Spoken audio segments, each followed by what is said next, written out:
बुराई अंदर आएगी, उसको निकालने की कोशिश करोगे, हटाने की कोशिश करोगे, बुराई के दलदल में धंसते जाओगे।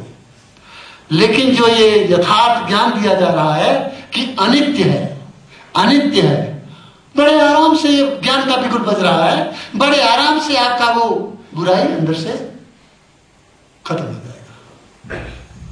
दूसरा व्यायाम क्या है कि नई बुराई नहीं आने देना। तब कहोगे महाराज आंखें तो खुली हैं, संसार में काम करना ही है, रूप भी आएगा, शब्द भी आएगा, बुराई तो आएगी। आप कैसी उल्टी शिक्षा दे रहे हैं? काम करो, विवेक पूर्वक काम करो, आंख से देखो, लेकिन सम्यक दृष्टि से देखो। मान लो असावधानी में आंख मचल गई किसी रूप पर, तो विवेक करो कि ये अनित्य है, तो वो उसी समय खत्म हो जाएगी। जिस समय मन के अंदर वासना जगी, क्रोध जगा, बुराई जगी, भय जगा, उसी समय अनित्य है।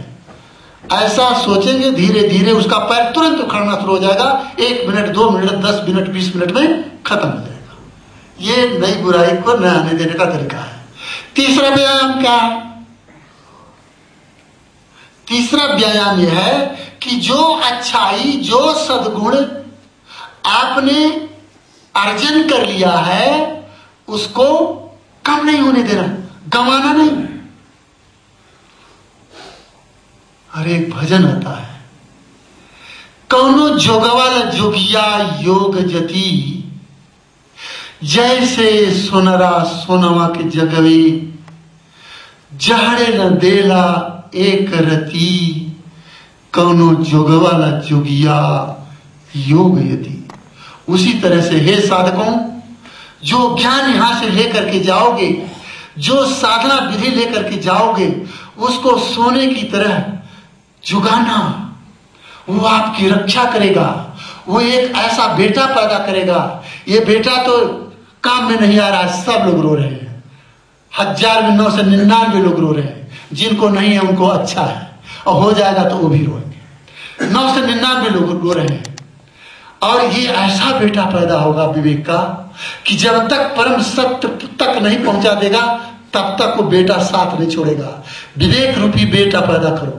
जैसे चंद्रमा पूर्णिमा का जब सूर्य अस्त होता है उसी समय उदय हो जाता है, और पूरी रात चंद्रमा का प्रकाश शीतल मंद सुगंध चलता रहता है, और सूर्योदय के प्रथम क्षण तक वह पूर्णिमा का चंद्रमा प्रकाश देता रहता है।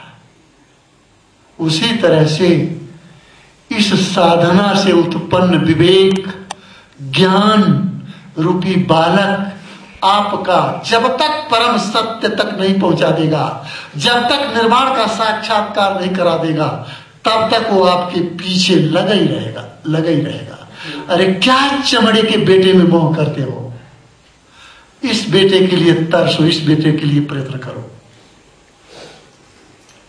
तो जितनी अच्छाई उत्पन्न हो गई है उसको खत्म नहीं करना। जैसे लोभी आदमी का जान ले लो लेकिन पैसा नहीं ले सकते हो, ऐसे ही तुम्हारी जान चला जा लेकिन साधना नहीं चढ़ाना। और चौथा व्यायाम क्या है कि जो ज्ञान नहीं उत्पन्न हुआ है, जो सद्गुण नहीं उत्पन्न हुए हैं, जो धर्म आपके अंदर नहीं आया है, उसको सीखना, जानना, पढ़ाने की कोशिश करना, समय निकाल कर ऐसी जगह जाना। किसी से कहता हूं महाराज 10 दिन का ध्यान करो, अरे 10 दिन, अरे 2 घंटा 1 घंटा होता तो ठीक था, अब 10-10 दिन रहेंगे। अब पैर टूट गया, एक्सीडेंट हो गया, 2-2 साल पड़े रहते हैं, दूसरा कोई क्रियाक्रम कराता है, वो अच्छा है। नेता की रैली में चले जाएंगे अडवाणी के, लेकिन 10 दिन के लिए यहां नहीं आएंगे। कितना अभागा मनुष्य है, कितना दुर्भाग्य है उस मनुष्य का जो कहता मेरे पास समय नहीं है। नहीं समय तो हम तो बार बार कहेंगे, हो सकता है किसी कान में पुकार पड़ जाए, कोई उसकी वृत्ति जग जाए, मानना न मानना उसकी बात है। तो तो संत लोग तो हमेशा करते ही हैं। तो ये 4 प्रकार का व्यायाम, जो बुराई उत्पन्न हो गई है उसको बढ़ने नहीं देना, नई बुराई आने नहीं देना, 2 प्रकार। तीसरा जो सद्गुण है उसकी रक्षा करना, और चौथा जो सद्गुण नहीं उसको अर्जन करना। ये सम्यक व्यायाम हुआ। इस तरह से अष्ट अंग के सम्यक वचन, सम्यक आजीविका, सम्यक कर्म, सम्यक समाधि, सम्यक सती और सम्यक व्यायाम की चर्चा सुने नहीं, सुने थे जरूर समझना, इसको रोज ध्यान करना, तब समझ में आएगी। अब यही आप लोगों के मंगल कामना के साथ हम अपने वाणी को विराम देते हैं। थोड़ी देर रेस्ट करेंगे, उसके बाद फिर 10 मिनट के लिए ध्यान के लिए आ जाएंगे। जो जो आए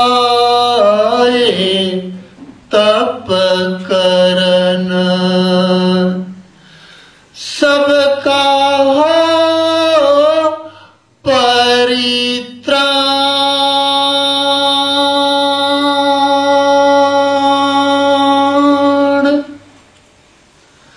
साधक हृदय प्रज्ञा जयवाण।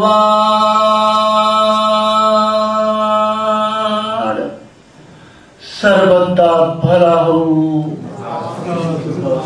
सर्वदा मंगल हो, सर्वदा कल्याण हो, प्रज्ञा की जागृति हो, सभी साधकों को निर्वाण का साक्षात्कार हो, सभी प्राणी परम स्वतंत्र हो। विश्राम करें, take rest but in awareness.